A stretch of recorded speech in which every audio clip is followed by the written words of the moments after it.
আপনি কি আমাদেরকে বলবেন যে ঘুমের সঠিক সময়টা ঠিক কয়টা থেকে কয়টা, মানে কোন টাইমের ঘুমটা আমাদের জন্য জরুরি? খুব গুরুত্বপূর্ণ প্রশ্ন করেছেন। আমরা ছোটবেলা থেকে যে প্রবাদ শুনে এসেছি যে early to bed early to rise, তো এইটার মূল কনসেপ্ট কিন্তু সাইন্টিফিক্যালি প্রুভেন, মানে প্রমাণিত। সেটা হচ্ছে আমাদের রাতের যে প্রথম অংশটা সেটাকে আমরা বলি ডিপ স্লিপ, গভীর গভীর ঘুম। যেটা এখন কোনো একজন ব্যক্তি যদি ধরেন 3টার সময় ঘুমাতে যায়, সে কিন্তু এই যে মানে আমরা বলি যে নন রেম স্লিপ, যেটা গভীর ঘুম, সেইটা থেকে সে বঞ্চিত হচ্ছে। বঞ্চিত হলো। এবং আমাদের আমাদের এমনিতেই তো এখন শহরের জীবনে কিন্তু একটু দেরিতে ঘুমানোর অভ্যাস।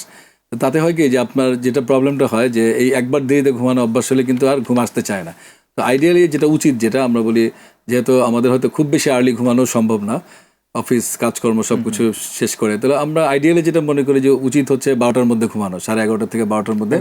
আর সকালে যদি আপনার স্কুল কলেজ অফিস যদি চিন্তা করেন, তাহলে কিন্তু ঢাকা শহরে আপনার অনেক সকালে না উঠলে আপনি কিন্তু টাইমলি ক্লাসে যাওয়া, অফিসে পৌঁছানো কিন্তু খুবই কঠিন।